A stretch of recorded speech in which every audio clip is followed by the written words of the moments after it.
Okay, good afternoon and welcome to the Middle East Forum's podcast series. My name is Anaf Kalam and I will be moderating the discussion today. We're pleased to be joined by Neetu Arnold, a journalist and a research fellow at the National Association of Scholars, to discuss the Middle Easternization of American campuses. Ms. Arnold will speak for 15 minutes and then we will open it up for questions from the audience. Should you wish to ask a question, please use the Q&A box located at the bottom of your screen to type your question.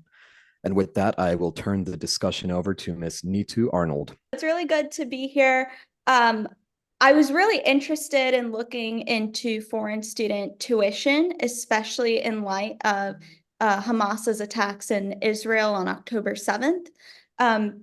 I think one thing that was quite visible with the activism and protests we've seen on campus is there's been this foreign element. It's very different from the typical left-wing protests we see where students are upset at the rich. They want to tax the 1%. And there's usually this sort of anger, but it doesn't necessarily result in any change or any votes. But this time when we were seeing the protests, they were extremely heated, intense, and some students even seemed to get glee just by watching Hamas's attacks and watching other people suffer. And there were other aspects of these protests that were interesting. There were some slogans that were said in Arabic or Arabic translations, like from the river to the sea. We're seeing pro-Israeli voices shouted down. I think something that was particularly shocking was seeing paragliders that were showcased on flyers for some of these protests. The paragliders were the modes of attack that Hamas used when they went after innocent concert goers. And so this happened at the University of North Carolina at Chapel Hill, where one of the provosts said that these flyers, the visual element of the paraglider was essentially celebrating violence. This is something that's really different and a little bit scary too. And I think this is really the result of internationalization, the idea that we can just have any student come and study in this country and there are no consequences and we ignore cultural differences. I think if anything, from what we've seen over the past several months, that ignoring those cultural differences, it's fine when things are peaceful, but when something like October 7th happens, those cultural differences do matter. It's naive to assume that a person who has grievances against our allies like Israel or the general Western world, America, are somehow going to come here and simply get along, and they're simply going to be fine with our values. So I want to talk a little bit about that process of internationalization. And really, the reason I wrote this article was because when we think of international students, usually you'll hear university administrators talk about the benefits, how these students can engage in intellectual diversity, and they can contribute to our campuses. We can have cultural exchange. And while I think that can be true, I think we don't really discuss the costs that come with that. And something like October 7th really shows why we should consider those costs more seriously. So internationalization, this was a very lengthy process from the 1950s to the 2000s. It took 50 years to enroll 500,000 international students at our universities. But then from 2000 to 2015, we enrolled another 500,000. So now we have a total of 1 million international students. And it was very quick in that in the first part of the 21st century. And universities have certain incentives to enroll these students. The first incentive is financial. International students often pay the full price, especially at state universities. They will pay the out-of-state tuition costs. So there's a financial benefit for the universities. International students do often pay their own way. I believe it's 57% of international students will pay their own way. But the financial benefits also comes with foreign sponsors of international students. And although they're a tiny amount, it's 3% of international students that are funded either by a foreign government or a foreign organization. These students tend to be overrepresented in coming from countries that are adversarial to our interests. They are usually from Middle Eastern countries like Saudi Arabia, Kuwait, Oman, and even China. And so that's what I really want to focus on. It's that 3%. And you know, I should also mention that when we talk about where international students are coming from, typically China and India send the most international students. More than 50% of international students come from China and India. But in my investigation of the foreign-sponsored international students, I found that Middle Eastern countries were actually overrepresented. I looked into Texas A&M University. It enrolls, I think its share of international students is 7 to 8%. And they were one of the few universities to provide foreign student tuition data. This is usually difficult to obtain, partially because there are family and student protection laws. Some of it is a transparency issue, and it's just really difficult to get this kind of information. Some of it goes to university foundations, and typically public records it can get a little tricky to get that information when it goes to the university foundation. But I was able to obtain Texas A&M University's data, and I found that countries like Saudi Arabia and Kuwait were giving a lot of money. I believe 300 million came from Saudi Arabia to fund international students. And this is not Texas A&M was not the only university this was not the only university where we saw this pattern, where if students were funded by a foreign government, that they were more likely to come from a Middle Eastern country. I saw a similar pattern at universities like the University of South Carolina, Louisiana State University, University of Northern Iowa.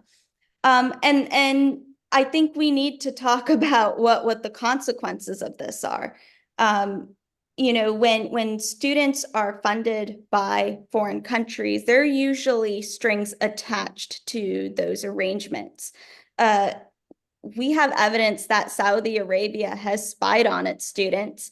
It has told students that it can't engage in political discussions, can't talk to the news media, which is interesting because one of the benefits universities will tout about having more international students is that they can engage in honest discussions of what their home countries are like. But if you have a government that's watching your every move, then that really isn't a benefit to the American students that are here. And that's also not great for the international students. They don't get to engage fully in academic freedom or free speech that we uphold here in the United States. I would also add that students that are sponsored by foreign governments, this arrangement has another concern. universities usually don't want to rock the boat too much with the foreign government sponsors. They want to keep that money flowing. They want to keep those relationships. And so a lot of times universities will tolerate behaviors they otherwise wouldn't. In the case of Israel and Hamas, for example, it actually became clear. This was, let me get to that. So MIT had announced that it wouldn't discipline student protesters because there could be collateral consequences like visa issues. So in other words, they didn't want to discipline the students because those students could possibly be sent back home. I would say like that is something that we should not tolerate here in the United States. And this is, again, a consequence of being too entangled with different countries, especially countries that hold adversarial or that hold different views from the ones we do. And in order to keep the costs flowing and to keep international student numbers up, universities also lower their standards. A lot of times international students have to pass some kind of English proficiency exam in order to study in the United States. But a lot of times the standards are quite low. And when they come here, a lot of people are surprised to find out that many cannot speak English fluently. They struggle in their classes.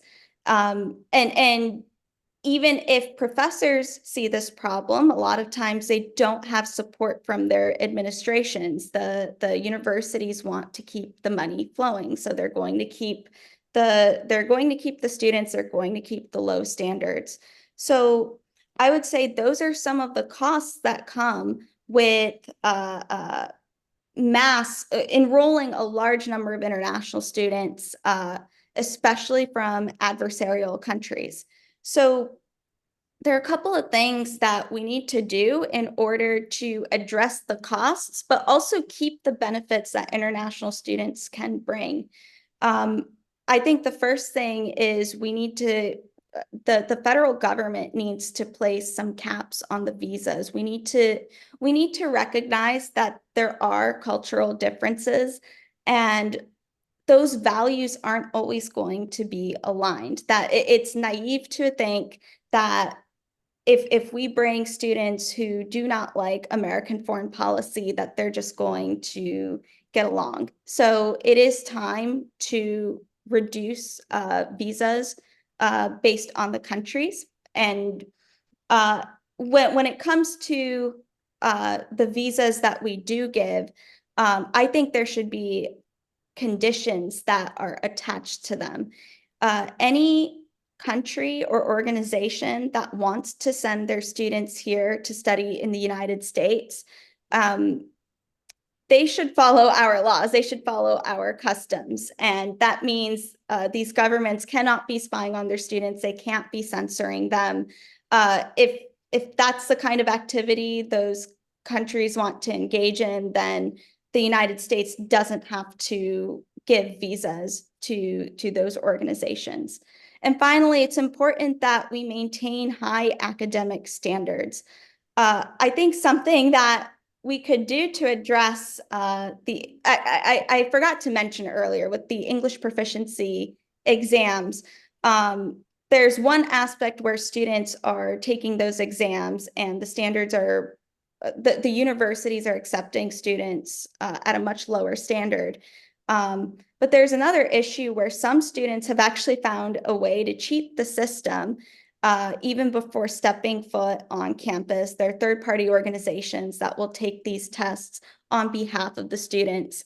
Some of the students who do come here and struggle in their classes, they'll hire third-party organizations to take homework or to take exams or homeworks on their behalf.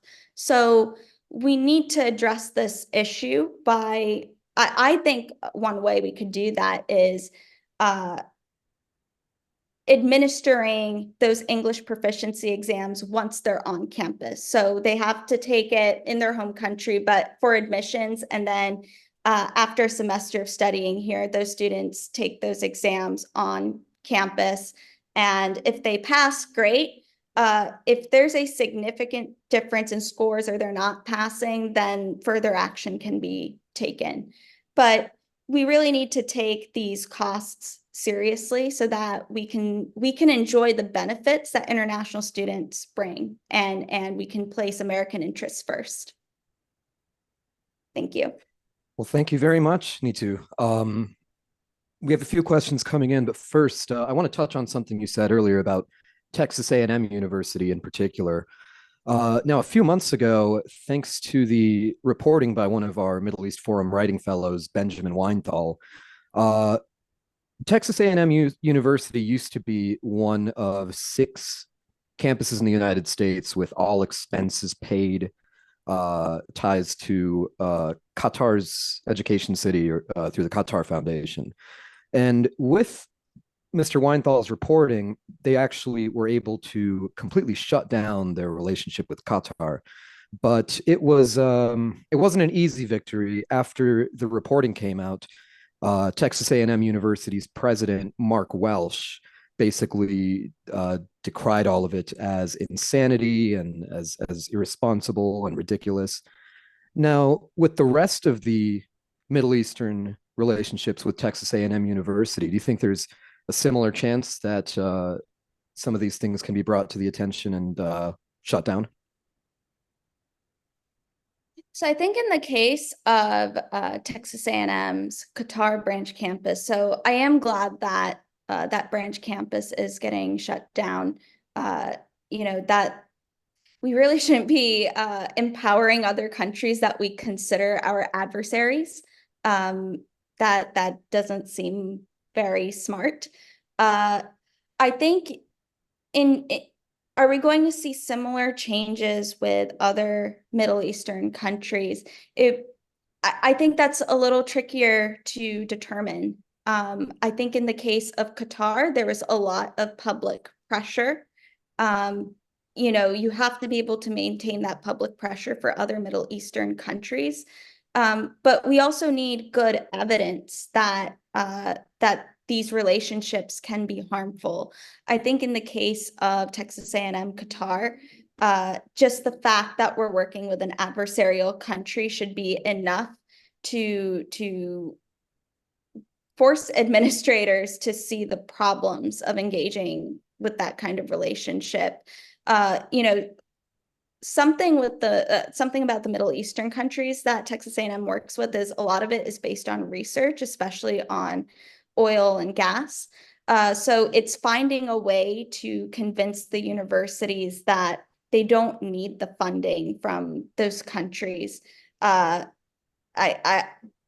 a little bit of a tricky issue in my view. Sure. Well, thank you. We have a question from David Levine, who asks, who begins by stating, it appears that universities only seem to respond when money is at stake. In addition to alumni closing their wallets when asked for donations from their alma mater, what other steps do you recommend to trying to change the toxic anti-Israel / anti-Semitic atmosphere that now plagues college campuses? One thing I've seen from people is when they get those donation letters from their campuses, they'll write, protect Jewish students or do this. And I think that's actually very smart. They don't send any money, but they'll write on the application and send that back. But in all seriousness, I think it's really pressuring the administrations to take these issues seriously. For what it's worth, the congressional testimony hearing on campus anti-Semitism in December, I think it opened so many people's eyes that these presidents couldn't answer some simple moral questions. At our most elite universities, I think so many people, if they weren't awake before, they're awake now, and they're seeing the problems of what's happening on campus. So we need to keep talking about it. We need to keep showing that this is an actual problem. I think that's the only way universities will try to change the culture on campus, especially when it comes to free expression. You know, we need to make sure that views are actually heard. And at the same time, they're not going to stand by and protect speech that isn't protected. They're not going to stand by and let violence, like the extremely violent protests, take over. That's what I would say to that. All right, thank you. Now, in your discussion, you were largely focused on foreign students on American campuses, and we have quite a few questions coming in about professors on campuses. An anonymous attendee asks about the Middle Eastern professors who are teaching the propaganda of their home countries rather than Middle Eastern history. And also, can you comment on whether any of these professors are also sponsored by foreign governments? Okay, so I can't I don't have a firm response to the second question. I do know that many of these universities will sign contracts with foreign governments, but that doesn't necessarily mean that the Middle East Center is necessarily getting that. What I can say, what was the first question? I think it was, can you speak to the Middle Eastern Studies professors? Did I hear that correctly? Yeah, particularly the ones that spread the propaganda of their own countries, perhaps Islamist propaganda in this case. Yeah, so I don't think we should be tolerating that at all. I actually wrote a report on Middle East Study Centers where I looked at, I think, 7 to 8 universities which had Middle East centers on campuses. And I actually had the privilege of visiting these centers. A lot of times, I've noticed that they like I visited the center at the University of Arkansas, the King Fahd Center, and many of the people that were there, they held like it seemed like they held views and grievances from their own countries. These are places that um, harbor people who like they can be immigrants, they can be from these places, or they have relatives that are from these countries. And so those are the views that they hold.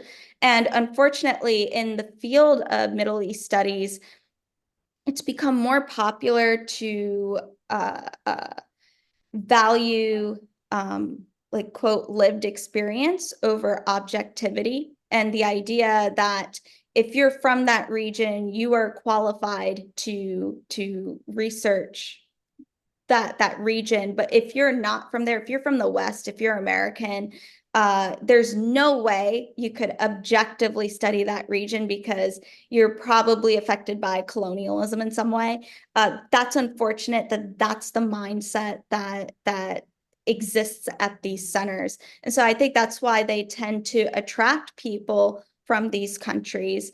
Um, and when you look at the hiring decisions of universities, that the process, especially with diversity, equity, inclusion initiatives, it becomes this cycle where people try to hire people who think like themselves, people who think like themselves, and there's no ideological diversity at all. So I really think we need to address that issue. And it I do see these centers just bringing people who like it's easy to have grievances towards America or Israel or our foreign policy. Well, thank you. Here's a question from Lisa Bernard, who asks, it seems that state schools could be more easily required to vet students more carefully, seeing as it's taxpayer money doing the lion's share of the funding. Are any state representatives addressing this? So actually, there was a bill in Florida, SB, I think 648.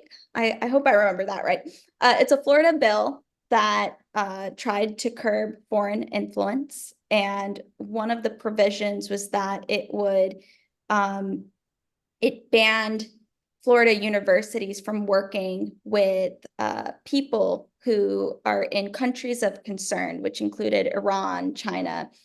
Uh, Unfortunately, with that bill, the wording was a little bit too broad.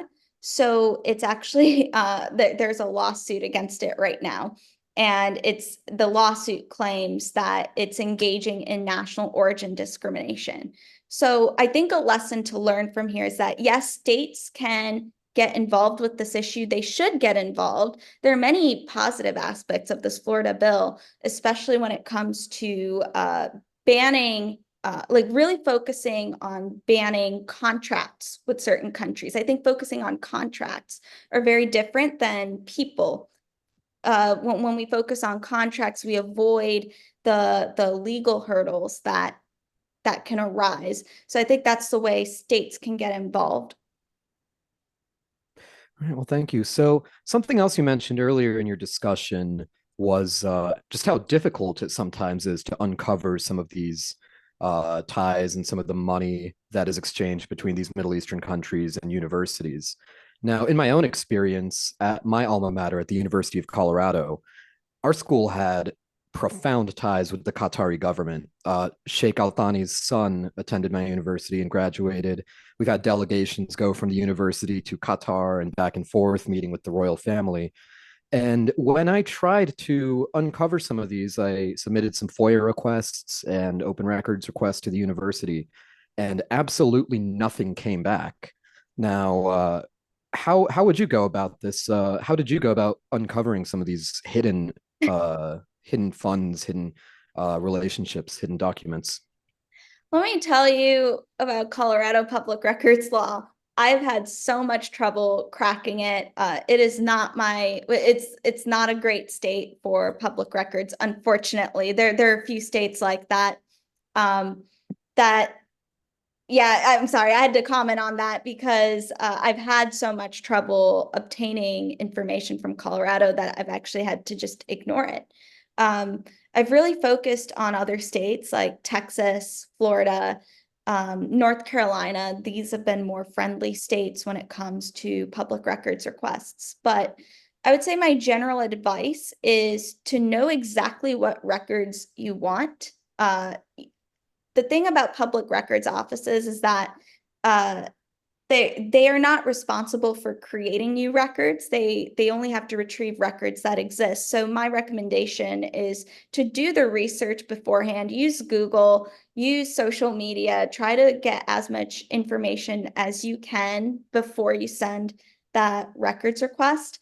I would also like to see just some changes. I think something that's a hurdle that's been there for me is when I can't obtain records because they're with the university foundation.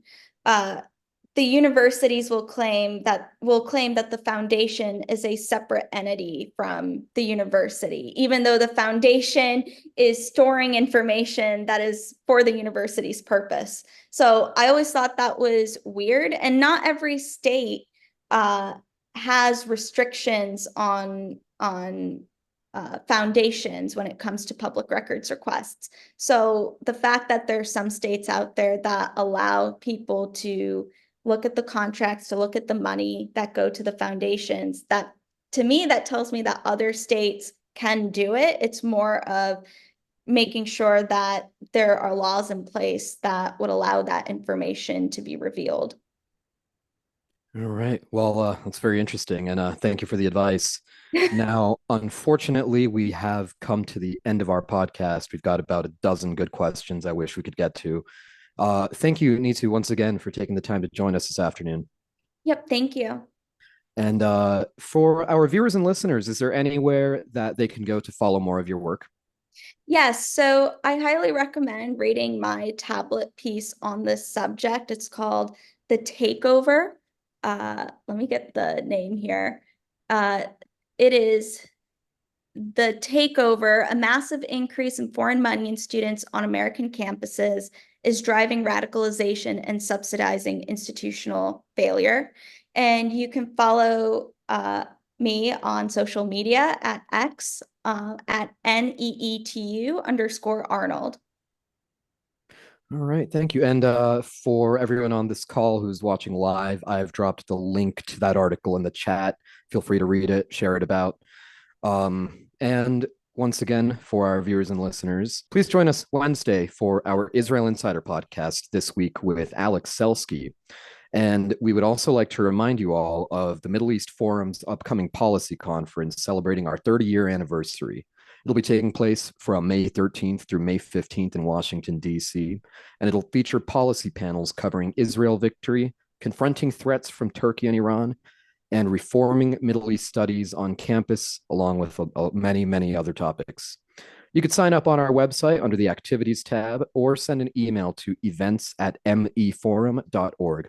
We hope to see you all there. We thank you again for joining us, and I hope you all have a wonderful day. Thanks.